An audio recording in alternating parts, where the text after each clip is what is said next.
العزیز نحمده ونصلی علی رسولہ الکریم اما بعد فاعوذ باللہ من الشیطان الرجیم بسم اللہ الرحمن الرحیم رب اشرح لی صدری ویسر لی امری واحلل عقدۃ من لسانی یفقہوا قولی۔ ناظرین، پروگرام اللہ کے خوبصورت نام کے ساتھ آپ کی خدمت میں حاضر ہیں۔ آج ہم انشاءاللہ اللہ سبحانہ وتعالیٰ کے نام العزیز کے بارے میں بات کریں گے۔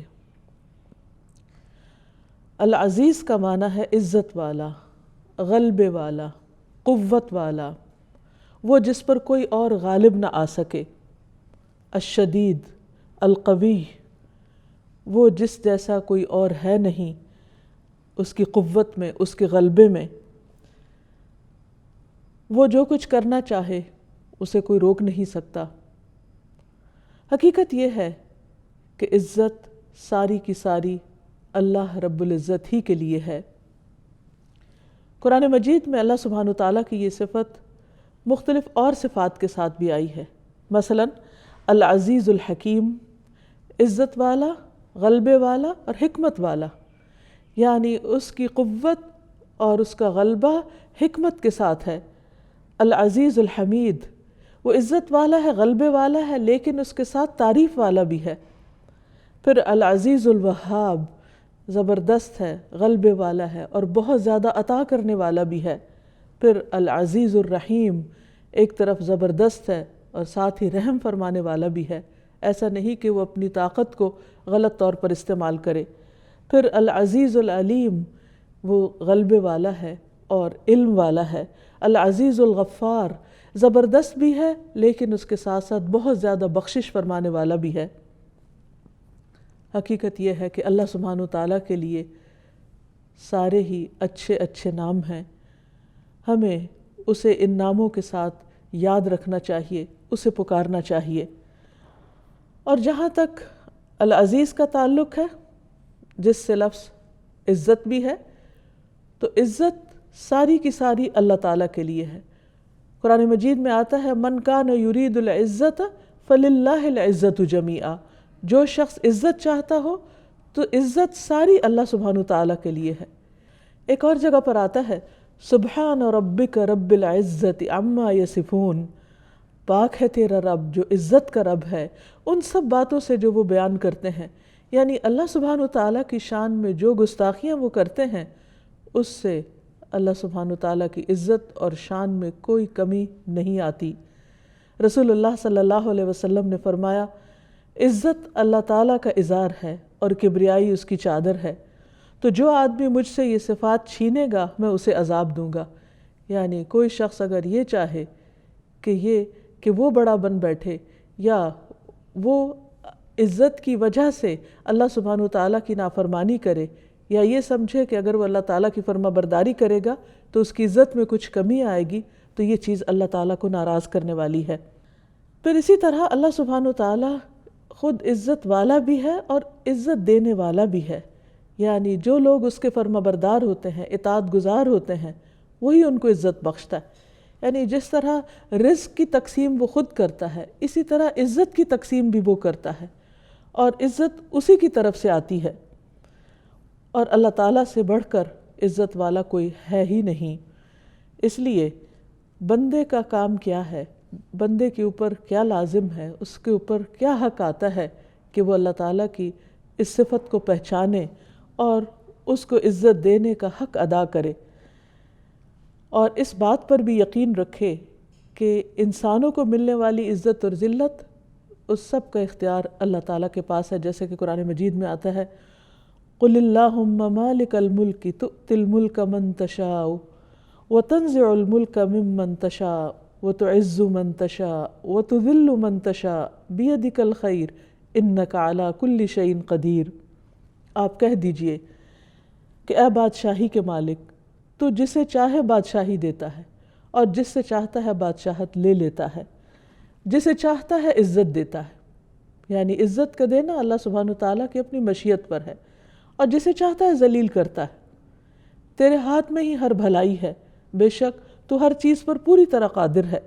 دنیا کے علاوہ آخرت کی رسوائی، اس سے بھی ڈرنا چاہیے، کیونکہ آخرت کی رسوائی اور آخرت کی ذلت تو پوری مخلوق کے سامنے ہوگی، اور جہاں کوئی بھی بچانے والا نہ ہوگا، کوئی بھی ہمارے لیے ترجمان یا وکیل نہیں ہوگا کہ جو ہم سے اس رسوائی کو دور کر سکے، کیونکہ نبی صلی اللہ علیہ وسلم نے فرمایا وَلَا يَعِزُّ مَنْ عَادَيْتَ، کہ جس سے تو عداوت کرے، یعنی اللہ سبحانہ وتعالیٰ جس کا دشمن ہو جائے، جس سے دشمنی کرے، اسے کوئی بھی عزت نہیں دے سکتا۔ اور ظاہر ہے وہ اپنے دوستوں سے تو دشمنی نہیں رکھے گا، عداوت نہیں رکھے گا، وہ عداوت کس کے لیے ہوگی؟ جو اللہ سبحانہ وتعالیٰ سے، اس کے پیغمبر سے، اس کے دین سے، اس کے کلام سے عداوت رکھنے والے ہیں۔ یعنی انسان کی اصل عزت اللہ کی فرما برداری میں ہے، اللہ کی اطاعت میں ہے، اللہ کی دوستی میں ہے۔ اور پھر اللہ سبحانہ وتعالیٰ جس بندے کو عزت دیتا ہے اور جس سے محبت کرتا ہے تو جبریل کو پکارتا ہے آسمان میں اور اس کو بتاتا ہے کہ میں فلاں بندے سے محبت کرتا ہوں، تم بھی اس سے محبت کرو۔ تو جبریل علیہ السلام اس سے محبت کرنے لگتے ہیں، پھر وہ آسمان والوں میں پکارتے ہیں کہ اللہ تعالیٰ فلاں بندے سے محبت کرتے ہیں، تم بھی اس سے محبت کرو۔ تو آسمان والے اس سے محبت کرنے لگتے ہیں، اس کی عزت کرنے لگتے ہیں، اور اس طرح وہ محبت اور عزت دنیا میں اتار دی جاتی ہے۔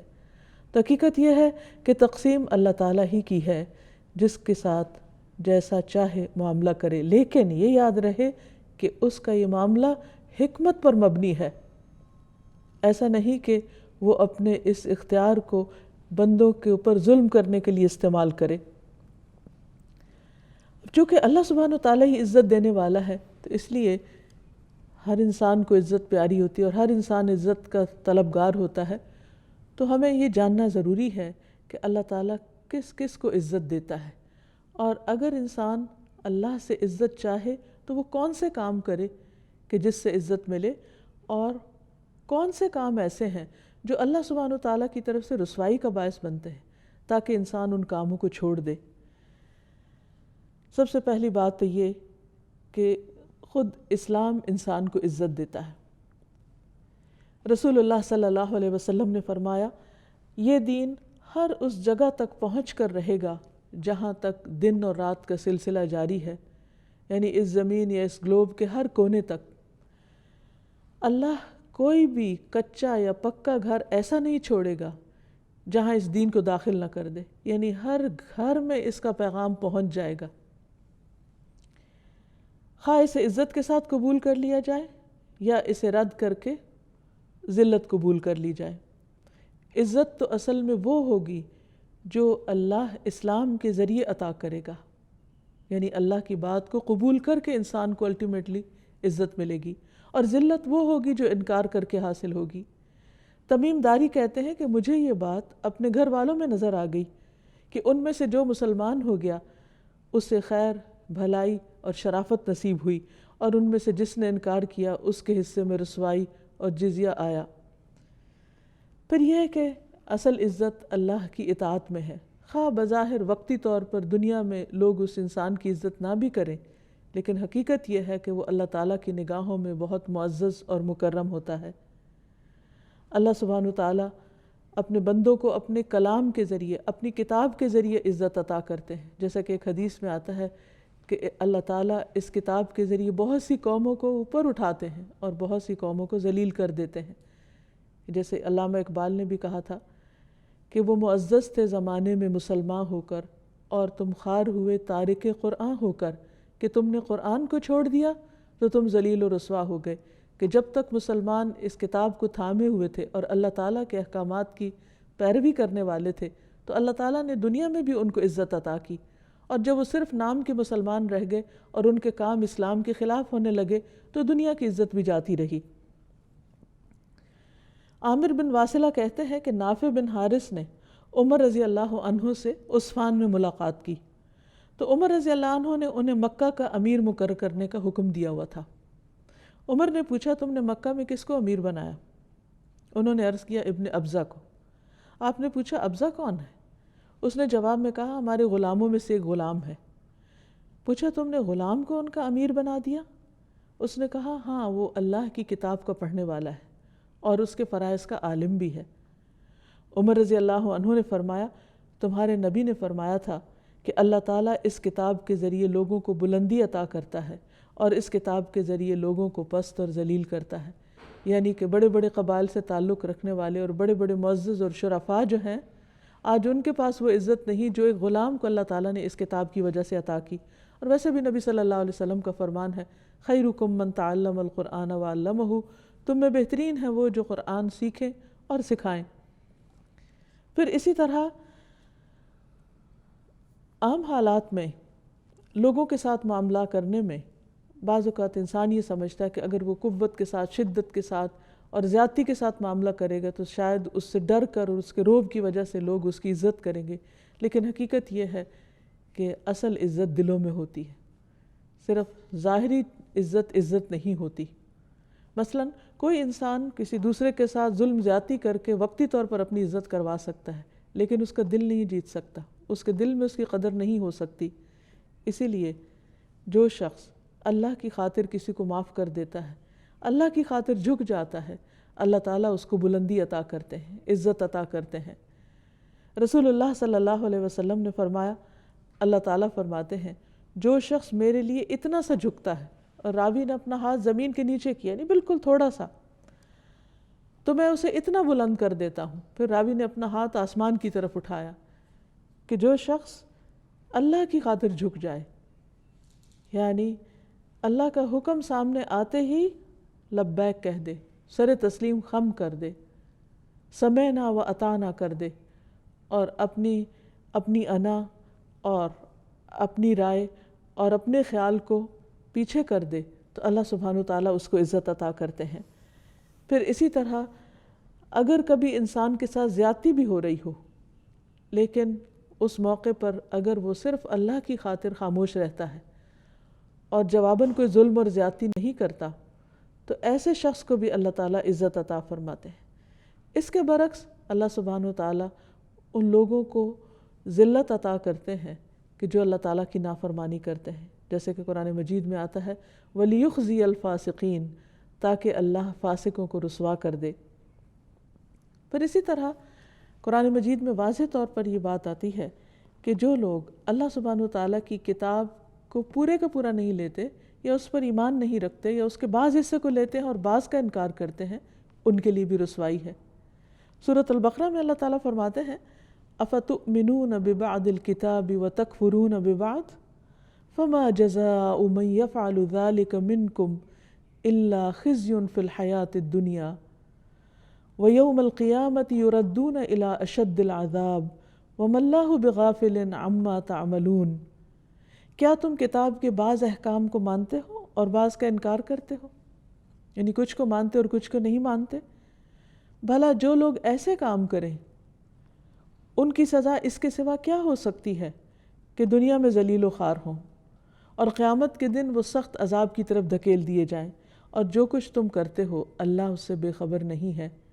یعنی ایک قوم جو اللہ کی کتاب کو زبان سے مانتی بھی ہے لیکن پورے کا پورا اس کو نہیں لیتی، اس میں سے صرف وہ احکامات جو پسند کے ہیں وہ لے لیتے ہیں، اور جو اپنی مرضی کے خلاف جاتے ہیں یا دنیاوی فائدے کے خلاف جاتے ہیں اس کا انکار کر دیتے ہیں، تو اللہ سبحانہ وتعالیٰ کی طرف سے ان کے لیے بھی شدید وارننگ ہے کہ ایسے لوگوں کے لیے دنیا میں رسوائی ہے۔ یہ بات عام مشاہدے کی ہے کہ یہ چیز بہت زور پکڑتی جا رہی ہے کہ قرآن مجید کے معاملے میں ہمارا معاملہ بہت تساہل کا ہو گیا، اس میں سے کچھ چیزیں اپنی مرضی کی لے لیتے ہیں اور کچھ چھوڑ دیتے ہیں۔ مثلا بعض لوگ نماز کی پابندی کرتے ہیں لیکن زکوٰۃ نہیں دیتے، بعض لوگ نماز اور زکوٰۃ کی پابندی کر لیتے ہیں لیکن حج کو اپنے لیے لازم نہیں سمجھتے، کچھ لوگ ہر سال حج کر لیتے ہیں لیکن آ کر نماز کے فریضے کو ادا نہیں کرتے۔ اسی طرح کچھ لوگ یہ کہتے ہیں کہ قرآن ہی ہمارے لیے کافی ہے اور وہ سنت رسول صلی اللہ علیہ وسلم کی پیروی نہیں کرتے، حالانکہ قرآن مجید میں ہی اللہ سبحانہ وتعالیٰ نبی صلی اللہ علیہ وسلم کی اطاعت کا حکم دیتے ہیں۔ وَمَن يُطِعِ الرَّسُولَ فَقَدْ أَطَاعَ اللَّهَ، جس نے رسول اللہ صلی اللہ علیہ وسلم کی اطاعت کی اس نے دراصل اللہ تعالیٰ کی اطاعت کی۔ ایک اور جگہ پر اللہ تعالیٰ فرماتے ہیں مَا آتَاكُمُ الرَّسُولُ فَخُذُوهُ، جو اللہ کے رسول تمہیں دیں اسے لے لو، وَمَا نَهَاكُمْ عَنْهُ فَانْتَهُوا، اور جس چیز سے وہ روکتے ہیں اس سے رک جاؤ۔ قرآن مجید میں یہ حکم صاف واضح طور پر موجود ہے، لیکن اس کے برعکس لوگ کھلے عام یہ کہتے ہیں کہ نہیں، جو قرآن ہے وہی ہمارے لیے کافی ہے، اور سنت کے بارے میں شک کرتے ہیں۔ تو بات یہ ہے کہ اللہ سبحانہ وتعالیٰ نے قرآن مجید میں جو کچھ اتارا ہے وہ اپنی حکمت کے ساتھ اتارا ہے، اپنے علم کے ساتھ اتارا ہے، اور ہمیں کوئی حق نہیں ہے کہ اس میں ہم کسی چیز کو تو لے لیں، اس کو پسند کریں، اور کسی چیز پر ناپسندیدگی کا اظہار کریں، یا اس کو اپنے لیے ضروری نہ سمجھیں، یا یہ کہیں کہ آج تو زمانہ بدل گیا ہے اور بہت ماڈرن دور ہے، اور آج کے دور میں یہ سب کچھ کیا نہیں جا سکتا، یا آج اس پر عمل کرنا بڑا مشکل ہے۔ بعض اوقات ہم ایسے ہی مذاق میں بھی کہہ دیتے ہیں آج کون سا سچ کا زمانہ ہے، حالانکہ اللہ تعالیٰ نے کہیں یہ نہیں فرمایا کہ تم صرف رسول اللہ صلی اللہ علیہ وسلم کے زمانے میں ہی سچ بولنا اور باقی جو تمہارا دل چاہے کرنا۔ تو دین کے معاملے میں ہماری عقل کو حق حاصل نہیں کہ ہم اپنی عقل کے ساتھ اس کی سلیکشن کریں، اس کے احکامات کی۔ اسی طرح ہماری خواہشات اور جذبات کو بھی بے لگام نہیں چھوڑا گیا کہ اس میں سے جو جی چاہے لے لیں اور جس چیز کو جی نہ چاہے اس کا انکار کر دیں۔ تو یہ چیز انسان کے لیے اللہ سبحانہ وتعالیٰ کی ناراضگی اور دنیا اور آخرت میں رسوائی کا سبب ہے، تو اس سے پرہیز کرنا چاہیے۔ پھر اسی طرح یہ ہے کہ جو لوگ اللہ سبحانہ وتعالیٰ کے احکامات کی کھلم کھلا مخالفت کرتے ہیں ان کے لیے بھی رسوائی ہے۔ جیسے تاریخ ہمیں بتاتی ہے کہ فرعون، قارون، ابو لہب اور ابو جہل، ان سب کا انجام کیا ہوا، اور ان کا یہ انجام کیوں ہوا؟ کیونکہ انہوں نے اللہ تعالیٰ کے احکامات کی نافرمانی کی، اللہ سبحانہ وتعالیٰ کے اختیارات کو اپنے ہاتھ میں لینے کی کوشش کی۔ مثلا فرعون نے کہا انا ربکم الاعلی، میں تمہارا سب سے بڑا رب ہوں۔ قارون کو اللہ نے بہت ساری دولت دی، لیکن اس نے اس دولت کے معاملے میں کسی کا حق نہیں پہچانا اور اس دولت کے ذریعے اپنی عزت بنانے کی کوشش کی، تو اللہ سبحانہ وتعالیٰ نے کس طرح اس کو ذلیل و رسوا کر دیا۔ اسی طرح ابو لہب مکہ کا مالدار ترین انسان تھا، لیکن اس کا انجام کیا ہوا؟ اللہ تعالیٰ نے اس کے بارے میں کیسی آیات اتاری؟ تبت یدا ابی لہب وتب، ٹوٹ گئے دونوں ہاتھ ابو لہب کے اور وہ برباد ہوا۔ ما اغنی عنہ مالہ وما کسب، اس کا مال اور جو اس نے کمایا اس کے کسی کام نہ آیا۔ اب آپ دیکھیے کہ انسان سمجھتا ہے کہ اس کی عزت مال کے ذریعے ہوگی یا اولاد اس کی عزت کا سبب ہوگی، لیکن یہاں نہ اس کا مال اس کے کام آیا اور نہ ہی اس کی اولاد اس کے کام آئی۔ اسی طرح ابو لہب کی بیوی اس کے کسی کام نہ آئی، بلکہ اس کے برعکس اس کا بھی انجام بہت رسوا کن تھا۔ ابو جہل جو اصل میں ابو الحکم کہلاتا تھا کہ بہت حکمت والا اور بہت اختیارات والا، لیکن اس کا بھی انجام کیا ہوا؟ تو یہ ساری مثالیں ہمارے سامنے عبرت کے لیے ہیں، تاکہ ہم اللہ کے ان نافرمانوں کی پیروی نہ کریں۔ فرعون کے پاس جتنا بھی اقتدار تھا، لیکن اللہ کی نافرمانی کی وجہ سے رسوا ہوا، ڈوب کر مرا۔ قارون زمین میں دھنس کے مرا۔ ابو لہب کا انجام بہت برا ہوا، ابو جہل کا انجام بہت ذلت آمیز ہوا۔ تو یہ بات ہمیشہ یاد رہے کہ عزت اللہ کی اطاعت میں ہے، اللہ کی فرما برداری میں ہے، نافرمانی میں نہیں۔ خواہ کسی نافرمان انسان کے پاس دنیا بھر کی دولت ہو جیسے قارون کے پاس تھی، یا پھر فرعون جیسی اقتدار ہو، لیکن وہ ذلت اور رسوائی سے نہیں بچ سکتا اگر وہ اللہ کا نافرمان ہے کرے، ان کے لیے بھی رسوائی ہے۔ قرآن پاک میں اللہ تعالیٰ فرماتے ہیں وَمَنْ أَظْلَمُ مِمَّنْ مَنَعَ مَسَاجِدَ اللَّهِ أَنْ يُذْكَرَ فِيهَا اسْمُهُ وَسَعَى فِي خَرَابِهَا أُولَئِكَ مَا كَانَ لَهُمْ أَنْ يَدْخُلُوهَا إِلَّا خَائِفِينَ لَهُمْ فِي الدُّنْيَا خِزْيٌ وَلَهُمْ فِي الْآخِرَةِ عَذَابٌ عَظِيمٌ۔ اور اس شخص سے بڑا ظالم کون ہو سکتا ہے جو اللہ کی مسجدوں میں اس کا نام ذکر کرنے سے روکے، یعنی اللہ کے گھروں میں اللہ ہی کا نام بلند نہ ہونے دے اور اس کی خرابی کے درپے ہو۔ انہیں تو یہ چاہیے تھا کہ مسجدوں میں اللہ سے ڈرتے ہوئے داخل ہوتے۔ ایسے ہی لوگوں کے لیے دنیا میں رسوائی اور آخرت میں بہت بڑا عذاب ہے۔ پھر اسی طرح دین کے معاملے میں ناحق جھگڑے کرنے والا، ایسے شخص کے لیے بھی دنیا میں کوئی عزت نہیں۔ پھر اسی طرح دین کے معاملے میں ناحق جھگڑا کرنے والے کے لیے بھی رسوائی کی وعید ہے۔ قرآن پاک میں اللہ تعالیٰ فرماتے ہیں وَمِنَ النَّاسِ مَن يُجَادِلُ فِي اللَّهِ بِغَيْرِ عِلْمٍ وَلَا هُدًى وَلَا كِتَابٍ مُنِيرٍ، اور کچھ لوگ ایسے ہیں جو علم، ہدایت اور روشنی بخشنے والی کتاب کے بغیر اللہ کے بارے میں بحث کرتے ہیں، یعنی انہوں نے کبھی دین کا علم حاصل نہیں کیا، کبھی یہ نہیں جانا کہ ان کے رب نے کیا فرمایا، کبھی کتاب کو پڑھ کر نہیں دیکھا، لیکن اپنے خیالات اور اپنی خواہشات اور اپنے دنیاوی علم کی بنا پر اللہ تعالیٰ کی ذات یا اس کی صفات یا اس کے فیصلوں کے بارے میں خوب بحثیں کرتے ہیں، جھگڑے کرتے ہیں اور حق سے اپنا پہلو موڑتے ہیں تاکہ دوسرے لوگوں کو بھی اللہ کی راہ سے بہکا دیں۔ ایسے شخص کا کیا انجام ہوگا؟ فرمایا لِيُضِلَّ عَن سَبِيلِ اللَّهِ لَهُ فِي الدُّنْيَا خِزْيٌ، اس کے لیے دنیا میں بھی رسوائی ہے، وَنُذِيقُهُ يَوْمَ الْقِيَامَةِ عَذَابَ الْحَرِيقِ، اور قیامت کے دن بھی ہم اس کو جلا دینے والے عذاب کا مزہ چکھائیں گے۔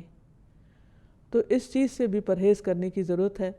بعض اوقات لا علمی کے ساتھ انسان ایسی باتیں کہنا شروع کر دیتا ہے جو اللہ تعالیٰ کی شان کے خلاف ہوتی ہیں، خصوصاً جب زندگی میں کچھ چیزیں ایسی ہو جائیں یا کچھ حادثات ایسے ہو جائیں جو انسان کے مفاد کے یا انسان کی مرضی کے خلاف ہوں، تو پھر بعض اوقات لوگ اللہ سبحانہ وتعالیٰ کو بلیم کرنے لگتے ہیں کہ اس نے ہمارے ساتھ انصاف نہیں کیا یا ہمارے ساتھ بہت زیادتی ہو گئی یا ظلم ہو گیا ہے۔ حالانکہ قرآن مجید میں واضح طور پر اللہ تعالیٰ فرماتے ہیں کہ اللہ تعالیٰ اپنے بندوں کے ساتھ ہرگز ظلم کرنے والا نہیں ہے۔ اللہ تعالیٰ کے فیصلوں کو نہ سمجھنا یہ ہماری اپنی کم علمی ہو سکتی ہے، لیکن اللہ تعالیٰ کو الزام دینا کسی بات کا یہ بہت بڑی گستاخی کی بات ہے، اور اس سے پرہیز کرنے میں ہی انسان کی عافیت ہے، کیونکہ اللہ سبحانہ وتعالیٰ العزیز ہے، غلبے والا ہے، اقتدار والا ہے، شدید ہے، قوت والا ہے، کوئی اس کو ہرا نہیں سکتا، کوئی اس کا مقابلہ نہیں کر سکتا، کوئی اس کو نیچا نہیں دکھا سکتا۔ اگر وہ اپنے بندوں کو سزا دینا چاہے تو کوئی روک نہیں سکتا، اگر وہ اپنے بندوں سے انتقام لینا چاہے تو کوئی اس کا مقابلہ نہیں کر سکتا۔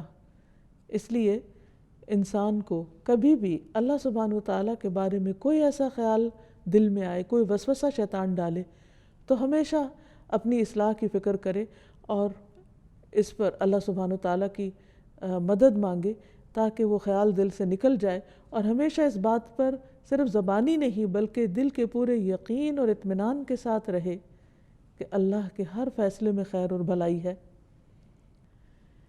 بڑے بڑے گناہ تو انسان کے لیے ذلت کا سبب ہوں گے ہی اگر انسان ان پر توبہ نہیں کرتا، اللہ تعالیٰ کی طرف نہیں پلٹتا، لیکن کچھ گناہ ایسے ہیں کہ جن میں عام طور پر انسان گرفتار ہو جاتا ہے، ان کے بارے میں بھی محتاط رہنے کی ضرورت ہے، کیونکہ وہ انسان کے لیے رسوائی کا باعث ہوں گے، جن میں خاص طور پر دنیا میں شہرت کی طلب، یعنی نیکی کا کام کر کے لوگوں سے تعریف چاہنے کی خواہش، یہ ایک بہت ہی خطرناک بیماری ہے۔ رسول اللہ صلی اللہ علیہ وسلم نے فرمایا جو شخص اپنے عمل کے ذریعے لوگوں میں شہرت حاصل کرنا چاہتا ہے، مثلا اپنے صدقہ خیرات کے ذریعے یا اپنی نمازوں یا عبادت کے ذریعے یا اور کوئی فلاحی اور معاشرتی فلاح کے منصوبے بنا کر یا ان پر عمل کر کے، خدمت خلق کے کام کر کے، اگر وہ یہ چاہتا ہے کہ دنیا میں اس کا نام بلند ہو، تو اللہ تعالیٰ اس کی شہرت قیامت کے دن ساری مخلوق کو سنوائے گا، یعنی اس کے اندر کا حال، اس کی نیت کی خرابی اور اس کا دھوکہ ساری مخلوق کے سامنے عام کر دے گا، اور پھر وہ اسے ذلیل اور حقیر کر دے گا۔ اللہ سبحانہ وتعالیٰ العزیز ہے، تو ہمیں اس نام کے ساتھ اس کو پکارنا بھی چاہیے۔ قرآن مجید میں ابراہیم علیہ السلام کی دعا کا ذکر کیا گیا ہے، ربنا وابعث فیہم رسولا منہم یتلو علیہم آیاتک ویعلمہم الکتاب والحکمت ویزکیہم انک انت العزیز الحکیم۔ ابراہیم علیہ السلام نے جب کعبہ کی تعمیر کر لی اور اپنے بیوی بچے کو وہاں چھوڑ کر جانے لگے تو ان کے لیے دعا کر رہے تھے کہ یا اللہ ان کی نسلوں میں ایک رسول بھیجنا جو انہی میں سے ہو، جو ان پر تیری آیات پڑھے، انہیں کتاب و حکمت سکھائے، انہیں پاک کرے، بے شک تو سب پر غالب کمال حکمت والا ہے۔ سوال یہ پیدا ہوتا ہے کہ اللہ تعالیٰ کی اس صفت کے ساتھ کیوں پکارا جائے؟ اس لیے کہ اس کا معنی ہے کہ اللہ سبحانہ وتعالیٰ غالب ہے، یعنی اس کا حکم نافذ ہو کر رہتا ہے اور اس کے حکم کو کوئی روک نہیں سکتا، کوئی منع نہیں کر سکتا۔ اس لیے پورے یقین کے ساتھ کہ اے اللہ تو سب کچھ کر سکتا ہے۔ تو آپ دیکھیے کہ ابراہیم علیہ السلام کی یہ دعا پھر تقریباً 2500 سال کے بعد قبول ہوئی، لیکن قبول ہوئی۔ کتنے بڑے ویژنری تھے ابراہیم علیہ السلام، اور کن صفات کے ساتھ اپنے رب کو پکارا، اور کس طرح اللہ تعالیٰ نے ان کی دعا قبول کر لی۔ پھر اسی طرح ایک اور جگہ پر آتا ہے ربنا وادخلہم جنات عدن التی وعدتہم ومن صلح من آبائہم وازواجہم وذریاتہم انک انت العزیز الحکیم۔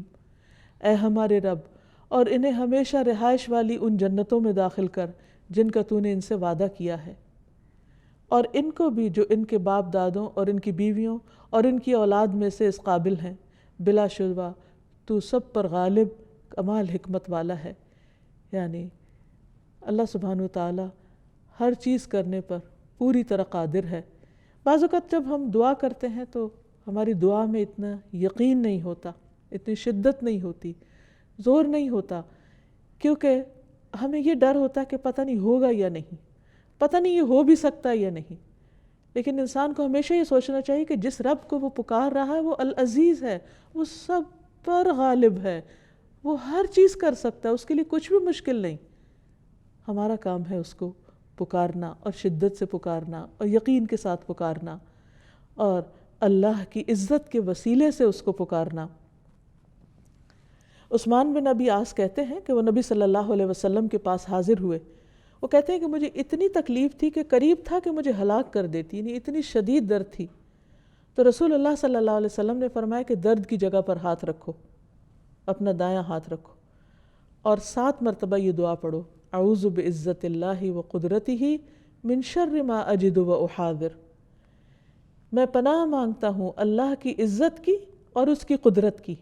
یعنی یہاں بھی اللہ سبحانہ وتعالیٰ کی اس صفت کے ساتھ دعا کی جا رہی ہے کہ میں اللہ کی عزت کی پناہ لیتا ہوں اور اس کی قدرت کی پناہ لیتا ہوں اس شر سے جو میں محسوس کر رہا ہوں، یا اس تکلیف یا اس درد سے۔ تو وہ کہتے ہیں کہ میں نے اسی طرح کیا تو اللہ تعالیٰ نے میری تکلیف فوراً دور کر دی۔ اس کے بعد سے میں ہمیشہ اپنے اہل و عیال اور دوسروں کو اس چیز کا حکم دیتا ہوں۔ یعنی بعض دعائیں اتنی تاثیر والی ہوتی ہیں، اور بعض اوقات اللہ تعالیٰ کو اس کی کسی خاص صفت کے ساتھ پکارنا اتنا کارگر ہوتا ہے کہ وہ دعا فوراً قبول ہو جاتی ہے۔ پھر اسی طرح رسول اللہ صلی اللہ علیہ وسلم رات کو یہ دعا کیا کرتے تھے، اعوذ بعزتک الذی لا الہ الا انت الذی لا یموت والجن والانس یموتون۔ میں تیری عزت کی پناہ میں آتا ہوں، تیرے علاوہ کوئی معبود نہیں، وہ ذات کہ جس پر موت نہیں آ سکتی، اور تمام جن و انس مر جائیں گے۔ آپ بھی آزما کر دیکھیے، اگر کسی وقت دل پر کوئی بوجھ ہو، خوف محسوس ہو رہا ہو، تو فوراً اپنے آپ کو اللہ سبحانہ وتعالیٰ کی عزت کی پناہ میں دیں، اور وہ آپ کے لیے کافی ہو جائے گا۔ پھر اسی طرح ابن عباس سے روایت ہے، حضرت عباس رسول اللہ صلی اللہ علیہ وسلم کے چچا ہیں، ان کے بیٹے عبداللہ بن عباس جو مفسر قرآن ہیں، جن کے لیے نبی صلی اللہ علیہ وسلم نے خاص دعا کی تھی، تو انہوں نے یہ حدیث روایت کی کہ رسول اللہ صلی اللہ علیہ وسلم یہ دعا مانگا کرتے تھے، اللہم لک اسلمت وبک آمنت وعلیک توکلت والیک انبت وبک خاصمت اللہم انی اعوذ بعزتک لا الہ الا انت ان تضلنی انت الحی الذی لا یموت والجن والانس یموتون۔ اللہ، میں نے تیری فرما برداری کی، تیری بات مانی، تجھ پر ایمان لایا، تجھ پر توکل کیا، تیری ہی طرف رجوع کیا اور تیری ہی مدد سے لڑا۔ اے اللہ، میں تیری عزت کے ذریعے اس بات سے پناہ مانگتا ہوں کہ تو مجھے گمراہ کر دے، تیرے سوا کوئی معبود نہیں، تو زندہ ہے جسے موت نہیں، اور جن و انس سب مر جائیں گے۔ تو یہ بھی ایک بہت ہی زبردست دعا ہے کہ جس میں اللہ تعالیٰ کی عزت کا واسطہ دیا گیا ہے. اور اس میں جس چیز سے بچنے کی دعا ہے وہ یہ کہ اللہ تو مجھے بھٹکانا نہیں، یعنی مجھے سیدھا راستہ دکھانے کے بعد اس سے پھیرنا نہیں. پھر اسی طرح بعض اوقات انسان کے اوپر ایسے حالات آتے ہیں کہ اس کی عزت خطرے میں پڑ جاتی ہے، اسے دشمنوں کا خوف ستاتا ہے اور اس کے لیے پریشانی بہت بڑھ جاتی ہے. ایسے میں بھی نبی صلی اللہ علیہ وسلم نے ہمیں ایک بہت خوبصورت دعا سکھائی ہے.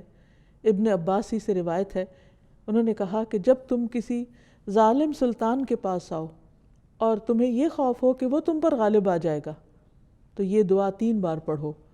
اللہ اکبر، اللہ اعز من خلقہ جمیعا، اللہ اعز مما اخاف واحذر، اعوذ باللہ الذی لا الہ الا ہوا الممسک السماوات السبع ان یقعن علی الارض الا باذنہ، من شر عبدک فلان وجنودہ واتباعہ واشیاعہ من الجن والانس، اللہم کن لی جارا من شرہم، جل ثناؤک وعز جارک وتبارک اسمک ولا الہ غیرک. اللہ سب سے بڑا ہے، اللہ اپنی تمام مخلوق پر غالب ہے، یعنی جتنے بھی بڑے بڑے ٹائرنٹس ہیں اللہ تعالیٰ ان پر بھی پوری قدرت اور پورا قابو رکھتا ہے. اللہ ان چیزوں سے کہیں زیادہ طاقتور ہے جن سے میں خوف کر رہا ہوں، جس سے میں ڈر رہا ہوں اللہ تعالیٰ اس سے زیادہ طاقتور ہے جس کی میں پناہ لے رہا ہوں. اور میں اللہ کی پناہ میں آتا ہوں جس کے سوا کوئی معبود نہیں، 7 آسمانوں کو تھامنے والا. یعنی اللہ کی قوت کا اندازہ کیجئے کہ 7 آسمانوں کا تھامنے والا ہے کہ وہ زمین پر نہ گر جائیں مگر اس کی اجازت سے. تو اے اللہ جو اتنی طاقت، قدرت، ہیبت، جبروت والا ہے، میں تیری پناہ میں آتا ہوں.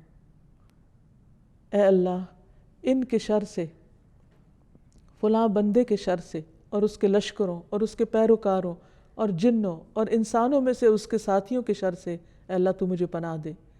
اے اللہ ان کے شر سے میرے لیے پناہ بن جا. تیری تعریف بڑی شان والی ہے، تیری پناہ بہت مضبوط ہے، تیرا نام بہت بابرکت ہے اور تیرے سوا کوئی معبود نہیں.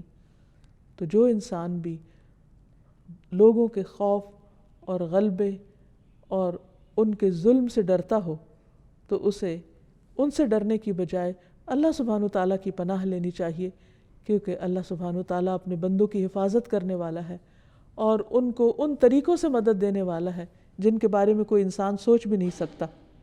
رسول اللہ صلی اللہ علیہ وسلم نے فرمایا جس آدمی نے بستر پر لیٹ کر یہ دعا پڑھی، الحمدللہ الذی کفانی وآوانی، الحمدللہ الذی اطعمنی وسقانی، الحمدللہ الذی من علی وافضل، اللہم انی اسألک بعزتک ان تنجینی من النار.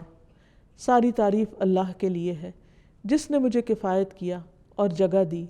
ساری تعریف اللہ کے لیے ہے جس نے مجھے کھلایا اور پلایا. ساری تعریف اللہ کے لیے ہے جس نے مجھ پر احسان کیا اور مہربانی کی. اے اللہ میں تجھ سے تیری عزت کے واسطے سے سوال کرتا ہوں کہ تو مجھے آگ سے نجات دے. تو اس نے تمام مخلوقات کی بیان کردہ اللہ کی تعریفات کہہ ڈالی. یعنی جو شخص صرف یہ کلمات پڑھتا ہے وہ سوتے وقت یا لیٹ کر، تو اس نے اتنی زیادہ تعریف کی جتنی سمجھے پوری مخلوق اس وقت اللہ کی تعریف کر رہی، اس کے برابر تعریف کر ڈالی. یعنی اتنی خوبصورت دعا ہے یہ. انسان کو جب اللہ سبحانہ وتعالیٰ کی اس صفت پر پورا یقین ہو جائے، وہ اس کو محسوس کرنے لگے، زندگی میں بھی نظر آنا چاہیے. کیونکہ ہم اللہ عز و جل پر، اس کی عزت پر اور اس کی قوت اور اس کے غلبے پر پورا اعتماد رکھتے ہیں کہ وہ ان تمام صفات کا حامل ہے. اس لیے چونکہ ہم اس کے بندے ہیں، اس پر ایمان لائے ہیں، تو ہمارا رویہ بھی پھر اس صفت کے تحت تبدیل ہونا چاہیے. سب سے پہلی چیز جو ہمارے اندر آنی چاہیے وہ یہ کہ ہمارا اس بات پر پکا ایمان اور یقین ہو کہ عزت ساری کی ساری اللہ کے پاس ہے، وہ جس کو جتنی چاہے عطا کر دے. اس لیے اگر کبھی انسان زندگی میں پریشان بھی ہو یا اسے محسوس ہو کہ لوگ اس کی قدردانی نہیں کرتے یا اس کو کوئی عزت دینے والا نہیں، تو اس پر اس کو رونا دھونا نہیں چاہیے. اس پر یقین رکھنا چاہیے کہ اللہ سبحانہ و تعالیٰ کی اطاعت میں عزت ہے اور اس عزت کا مالک وہی ہے. اس لیے مجھے بندوں سے شکوے شکایت کرنے کی بجائے اللہ سبحانہ و تعالیٰ کی طرف راغب ہونا چاہیے اور اس سے مانگنا چاہیے. اللہ تعالیٰ فرماتے ہیں من کان یرید العزت، جو شخص عزت چاہتا ہے، عزت کا طلبگار ہے، فللہ العزت جمیعا، تو عزت ساری کی ساری اللہ کے پاس ہے. الیہ یصعد الکلم الطیب والعمل الصالح یرفعہ والذین یمکرون السیئات لہم عذاب شدید ومکر اولئک هو یبور. اسی کی طرف ہر پاکیزہ بات چڑھتی ہے، یعنی بجائے گلے شکوے کرنے کے اور لوگوں کی غیبت کرنے کے اور اپنی زبان کے اوپر غلط الفاظ لانے کے یا گالی گلوچ کرنے کے یا فرسٹریشن کے، انسان کو فوراً اللہ کا ذکر کرنا چاہیے. جہاں کہیں یہ محسوس ہو کہ کسی نے اس کی توہین کر دی ہے یا ناقدری کر دی ہے تو فوراً عزت کی طلب اللہ سبحانہ وتعالیٰ سے ہو، ذکر اذکار کی کثرت ہو، کیونکہ الیہ یصعد الکلم الطیب، پاکیزہ کلمات اس کی طرف چڑھتے ہیں، وہ قبول فرماتا ہے. والعمل الصالح یرفع، دوسرا کام یہ کرنا چاہیے کہ انسان کوئی نہ کوئی اچھا کام کرے، کوئی صدقہ خیرات کرے، کسی کی بیمار کی عادت کرے، کسی دکھی مجبور انسان کے کام آئے، اللہ کے دین کو سکھانے کا کام کرے، کوئی بھی اچھا کام جو اس کے بس میں ہے، استطاعت میں ہے، اس کی طرف چل پڑے. کیونکہ جب انسان عمل کرتا ہے اور اس کے ساتھ ذکر کرتا ہے تو پھر یہ دونوں چیزیں اوپر اٹھتی ہیں، اور لوگوں کی جو بری چالیں ہیں ان کا معاملہ اللہ پہ چھوڑ دے. فرمایا والذین یمکرون السیئات، وہ لوگ جو بری بری چالیں چلتے ہیں، لہم عذاب شدید، ان کے لیے سخت عذاب ہے. ومکر اولئک هو یبور، ایسے لوگوں کا مکر بالکل اکارت ہو جائے گا، ایسے لوگوں کی خفیہ تدبیریں بالکل برباد ہو کے رہ جائیں گی. یعنی معاملہ پھر اللہ پہ چھوڑ دے انسان. پھر اسی طرح انسان لوگوں سے عزت ڈیمانڈ نہ کرے، لوگوں سے یہ نہ کہے کہ وہ میری عزت کرے، اور نہ ہی عزت کروانا پسند کرے، کیونکہ رسول اللہ صلی اللہ علیہ وسلم نے اس بات کو ناپسند کیا ہے کہ کسی انسان کے دل میں یہ خواہش ہو کہ وہ کہیں جائے تو لوگ اس کے لیے کھڑے ہو جائیں اس کی عزت میں. اس کے برعکس جو شخص تواضع اختیار کرتا ہے، اللہ کے آگے جھکتا ہے، بندوں کے مقابلے میں سرکشی نہیں کرتا، تو اللہ سبحانہ وتعالیٰ اس کو عزت عطا کرتے ہیں. حدیث میں آتا ہے جو آدمی معاف کرتا ہے اللہ تعالیٰ اس کی عزت میں اضافہ کر دیتے ہیں. معاف کرنا ایک بہت مشکل کام ہوتا ہے، آسان کام نہیں ہے، انسان کے لیے بہت مشکل ہے، انسان کے نفس پر بہت بھاری ہوتا ہے، خصوصاً ایسے لوگوں کو جو آپ کو دکھ دیں، آپ کی زندگی میں ایک تکلیف کا باعث ہوں، آپ کو رسوا کرنے والے ہوں، یا آپ کو کسی طرح کا مالی اور جانی نقصان پہنچانے والے ہوں.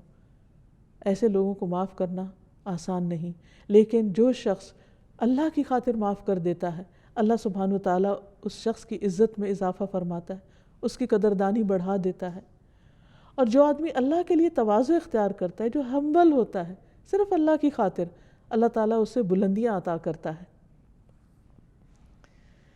رسول اللہ صلی اللہ علیہ وسلم نے یہ بھی فرمایا کہ تم میں سے جو شخص کسی مجلس میں آئے اور اس کے لیے جگہ کھلی کی جائے تو وہ بیٹھ جائے، کیونکہ اسے اللہ نے عزت دی ہے اور اس کے مسلمان بھائی نے عزت دی ہے.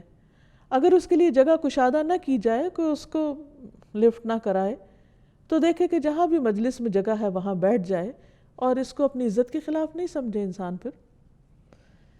پھر اسی طرح ہمیشہ یہ یاد رہے کہ اصل عزت اللہ تعالیٰ کے احکام ماننے میں ہے، اللہ کے حکم کی پیروی کرنے میں ہے. قرآن مجید میں اللہ تعالیٰ فرماتے ہیں ان اکرمکم عند اللہ اتقاکم، تم میں اللہ کے نزدیک سب سے زیادہ عزت والا وہ ہے جو سب سے زیادہ اللہ سے ڈرنے والا ہے.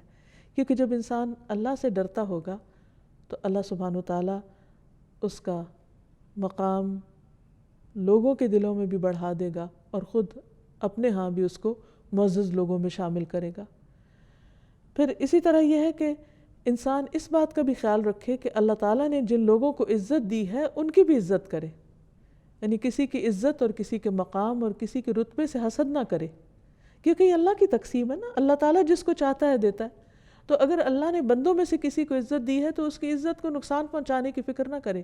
کیونکہ بہت سے لوگوں کا حال یہ ہوتا ہے کہ جب وہ دیکھتے ہیں کہ کسی کی عزت ان سے زیادہ ہو رہی ہے تو وہ اس سے حسد کرنے لگتے ہیں اور پھر ان کے خلاف جھوٹے الزامات کا طوفان برپا کر دیتے ہیں تاکہ اس کی عزت میں کسی طرح کمی ہو جائے.